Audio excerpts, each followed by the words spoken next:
Baik, terima kasih atas waktu dan kesempatan yang diberikan kepada saya. Perkenalkan, nama lengkap saya Hilda Tasina Claudia Januar, NIM 18030300164, kelas D, semester 6, jurusan Sosiologi, Fakultas Ilmu Sosial dan Ilmu Politik, Universitas Nusa Cendana Kupang.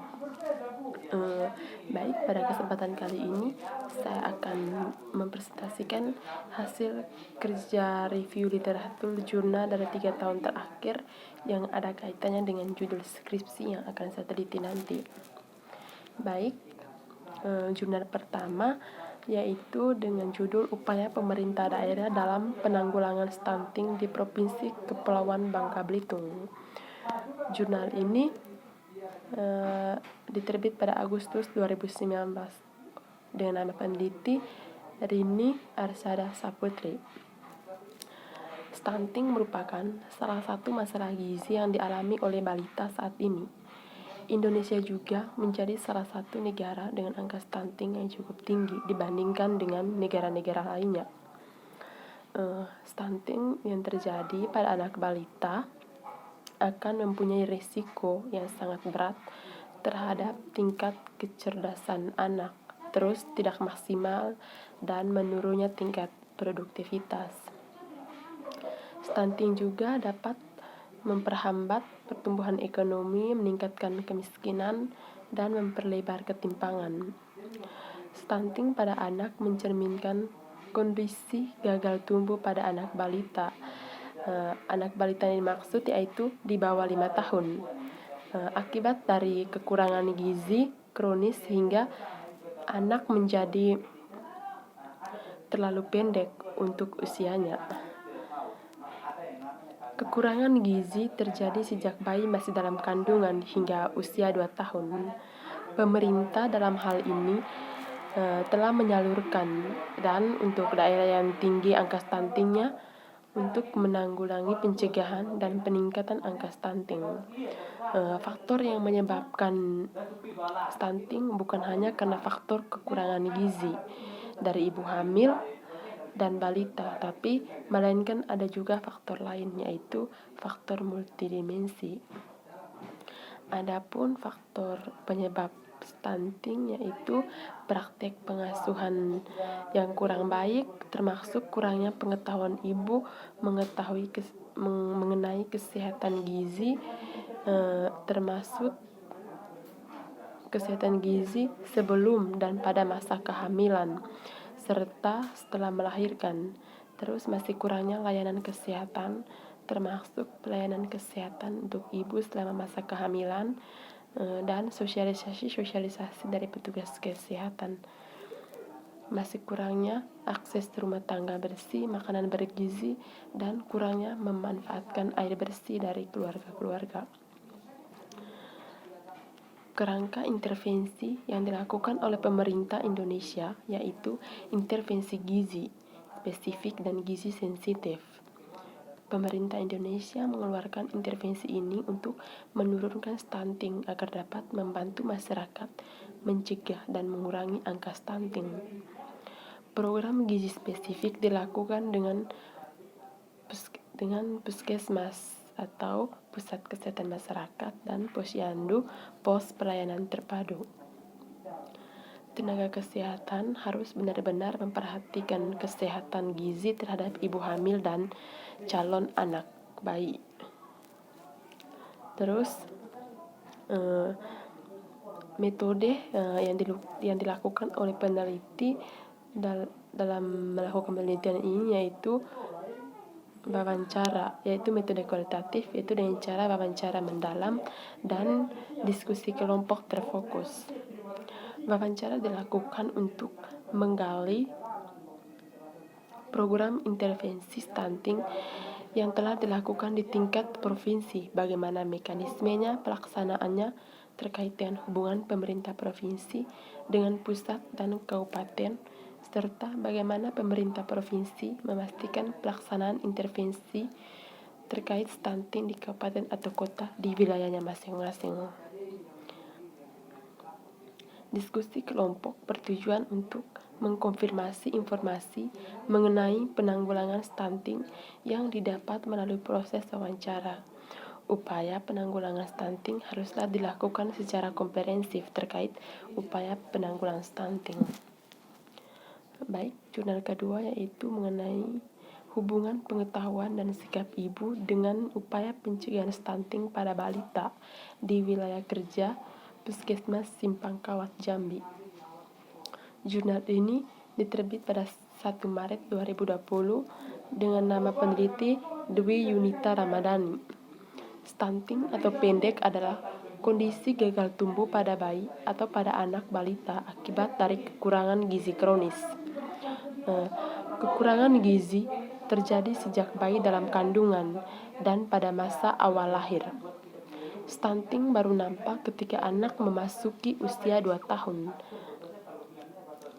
Stunting sangat berdampak pada tingkat kecerdasan, kerentanan terhadap penyakit, menurunnya produktivitas dan menghambat pertumbuhan ekonomi dan meningkatkan kemiskinan dan ketimpangan. Masalah yang sering dialami balita sekarang ini adalah stunting.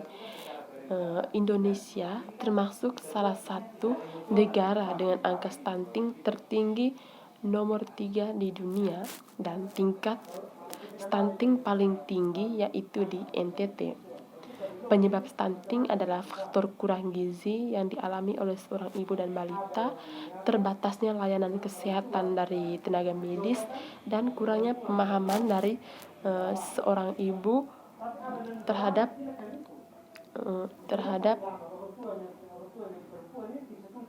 kurangnya pemahaman dari seorang ibu terhadap stunting dan kurangnya penggunaan air bersih. Stunting dapat dicegah yaitu dengan mengkonsumsi makanan-makanan yang bergizi untuk ibu hamil dan memberikan pelayanan kesehatan, mengonsumsi protein setiap hari. Terus untuk ibu hamil harus diadakan posyandu kurang lebih dalam 1 bulan 1 kali posyandu agar bisa mengetahui berat badan, tinggi dan pendeknya dari seorang bayi yang dikandung, agar bisa mengetahui apakah anak yang dikandung mengalami stunting atau tidak. Terus dalam melakukan penelitian ini, peneliti menggunakan metode kuantitatif dengan menggunakan desain cross-seksional. Peneliti akan melihat hubungan variabel pengetahuan dengan sikap ibu dengan upaya pencegahan stunting pada balita. Teknik pengambilan sampel secara proporsional random sampling. Terus jurnal ketiga yaitu dengan tema upaya peningkatan pengetahuan masyarakat tentang pencegahan stunting melalui pendidikan komunitas interaktif. Jurnal ini diterbit pada 2019 dengan peneliti Muhammad Abian. Stunting atau pendek merupakan masalah kesehatan yang dialami oleh bangsa Indonesia saat ini.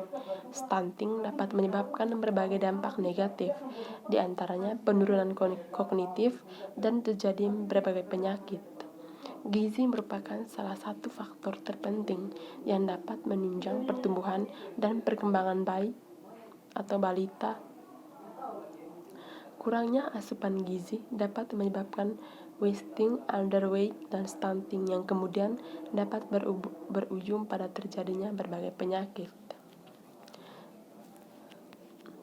Upaya-upaya promotif dan preventif sangat dibutuhkan untuk meningkatkan pengetahuan masyarakat tentang stunting dan cara pencegahannya, serta untuk meningkatkan kesadaran masyarakat dalam melaksanakan berbagai program pencegahan stunting yang telah digulirkan oleh pemerintah.